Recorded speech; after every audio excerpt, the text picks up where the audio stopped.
नमस्ते दोस्तों, अगर आपको वीडियो पसंद आए तो चैनल को लाइक करें, सब्सक्राइब करें और अपने दोस्तों के साथ शेयर जरूर करें। बहुत पुराने समय की बात है जब भारत की धरती पर छोटे छोटे राज्य हुआ करते थे और हर राज्य की अपनी अलग पहचान, अपनी संस्कृति और अपनी परंपराएं होती थीं।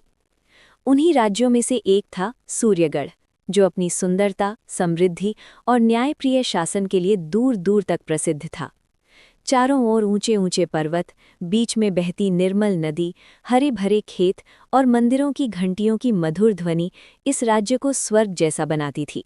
यहाँ के लोग सरल, ईमानदार और मेहनती थे, और सबसे बड़ी बात ये थी कि वे अपने राजा और रानी से बेहद प्रेम करते थे।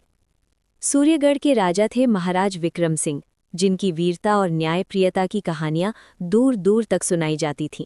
उनका चेहरा तेजस्वी था, आंखों में आत्मविश्वास झलकता था और उनकी आवाज में ऐसा प्रभाव था कि कोई भी उनकी बात को अनसुना नहीं कर सकता था।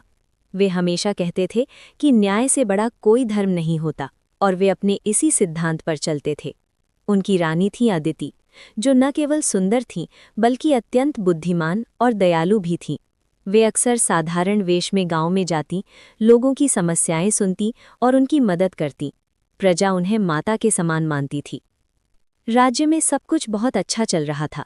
किसान खेतों में मेहनत कर रहे थे, व्यापारी ईमानदारी से व्यापार कर रहे थे और सैनिक राज्य की रक्षा में दिन रात लगे हुए थे।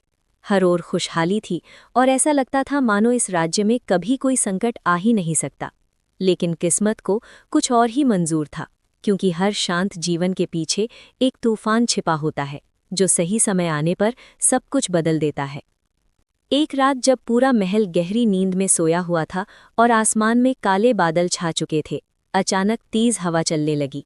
बिजली की चमक पूरे आकाश को रोशन कर रही थी और ऐसा लग रहा था जैसे प्रकृति खुद किसी बड़ी घटना का संकेत दे रही हो। इसी अंधेरी और भयावह रात में महल के एक कोने में एक परछाई धीरे धीरे आगे बढ़ रही थी। वो परछाई बेहद सावधानी से चल रही थी, जैसे उसे महल के हर रास्ते की पूरी जानकारी हो। वो सीधे राजकोष की ओर बढ़ रही थी, जहां राज्य की सबसे कीमती वस्तुएं रखी जाती थीं।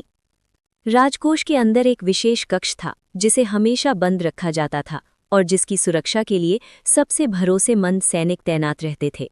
उस कक्ष के अंदर रखा था सूर्यमणि, एक ऐसा हीरा जो केवल एक गहना नहीं बल्कि पूरे राज्य की समृद्धि और सुरक्षा का प्रतीक माना जाता था। कहा जाता था कि जब तक सूर्यमणि सुरक्षित है, तब तक सूर्यगढ़ पर कोई संकट नहीं आ सकता। लेकिन उस रात कुछ ऐसा हुआ जिसने इस विश्वास को तोड़ दिया। वो रहस्यमयी परछाई धीरे धीरे उस कक्ष के पास पहुंची। उसने इधर उधर देखा और फिर बड़ी चालाकी से दरवाज़ा खोल लिया। कुछ ही क्षणों में वो अंदर गई और जब बाहर आई तो उसके हाथ में सूर्यमणि था। हीरे की चमक अंधेरे में भी साफ दिखाई दे रही थी। वो परछाई तेजी से वहां से गायब हो गई और किसी को कुछ पता भी नहीं चला। सुबह होते ही जब सैनिकों ने राजकोष की जांच की तो उनके होश उड़ गए। सूर्यमणि अपनी जगह पर नहीं था। ये खबर आग की तरह पूरे महल और फिर पूरे राज्य में फैल गई। हर कोई हैरान और डरा हुआ था, क्योंकि ये केवल चोरी नहीं थी बल्कि राज्य की सुरक्षा पर सीधा हमला था। जब ये खबर महाराज विक्रम तक पहुंची तो उनका चेहरा गंभीर हो गया। उन्होंने तुरंत दरबार बुलाया और कड़क आवाज में आदेश दिया कि पूरे राज्य को घेर लिया जाए और कोई भी व्यक्ति बिना जांच के बाहर न जाने पाए। उन्होंने कहा कि ये अपराधी चाहे कोई भी हो, उसे किसी भी कीमत पर पकड़ा जाएगा। जांच शुरू हुई और महल के हर व्यक्ति से पूछताछ की गई। हर सेवक, हर सैनिक और हर मंत्री से सवाल किए गए, लेकिन किसी को भी कुछ पता नहीं था। इसी बीच कुछ लोगों ने एक गरीब युवक पर शक जताया, जिसका नाम मोहन था। मोहन महल में छोटे मोटे काम करता था और अपनी गरीबी के कारण अक्सर लोगों के ताने सुनता था। सैनिकों ने उसे पकड़ लिया और दरबार में लाकर खड़ा कर दिया। मोहन डर के मारे कांप रहा था। उसकी आंखों में डर और बेबसी साफ दिखाई दे रही थी। उसने रोते हुए कहा कि वो निर्दोष है और उसने कोई चोरी नहीं की, लेकिन उसके शब्दों पर किसी ने ध्यान नहीं दिया। मंत्री ने राजा से कहा कि मोहन गरीब है और उसे पैसों की जरूरत थी, इसलिए वही इस चोरी के पीछे हो सकता है। राजा विक्रम गहरी सोच में पड़ गए। एक तरफ सबूत थे और दूसरी तरफ एक गरीब युवक की पुकार। तभी रानी अदिति ने धीरे से कहा कि हर गरीब चोर नहीं होता और हर शख्स सच नहीं होता। उन्होंने सुझाव दिया कि बिना पूरी जांच के किसी को दोषी ठहराना न्याय नहीं होगा। रानी की बात सुनकर राजा शांत हो गए और उन्होंने फैसला किया कि इस मामले की जांच पूरी तरह से खुद की जाएगी। उसी समय रानी के मन में एक शक पैदा हुआ। उन्हें लगा कि ये चोरी उतनी सरल नहीं है जितनी दिखाई दे रही है। महल की सुरक्षा इतनी मजबूत थी कि कोई बाहरी व्यक्ति अंदर आ ही नहीं सकता था। इसका मतलब साफ था कि चोर महल के अंदर का ही कोई व्यक्ति था। रानी अदिति ने बिना किसी को बताए खुद जांच शुरू कर दी। उन्होंने महल के हर कोने का निरीक्षण किया, हर रास्ते को ध्यान से देखा और हर छोटे से छोटे सुराग को समझने की कोशिश की।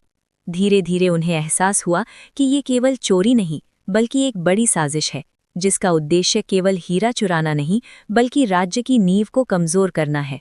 उसी समय कहानी में एक नया मोड़ आने वाला था, क्योंकि असली खेल अभी शुरू हुआ था और सच्चाई तक पहुंचने का रास्ता पहले से कहीं ज्यादा खतरनाक होने वाला था।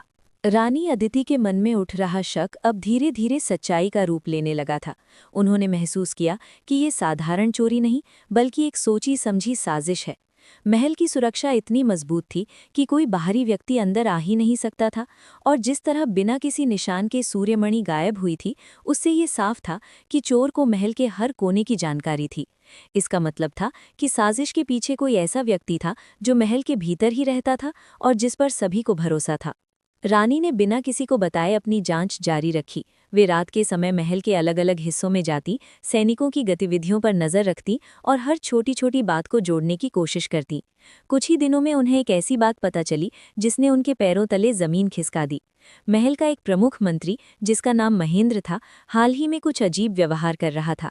वो अक्सर गुप्त रूप से कुछ सैनिकों से मिलता था और कई बार देर रात तक महल के कुछ हिस्सों में घूमता देखा गया था। रानी अदिति को अब पूरा यकीन हो गया कि इस साजिश के पीछे महेंद्र का ही हाथ है, लेकिन बिना ठोस सबूत के वे उसे दोषी नहीं ठहरा सकती थीं। इसलिए उन्होंने एक योजना बनाई। उन्होंने कुछ वफादार सैनिकों को गुप्त रूप से अपने साथ मिला लिया और उन्हें आदेश दिया कि वे महेंद्र की हर गतिविधि पर नजर रखें।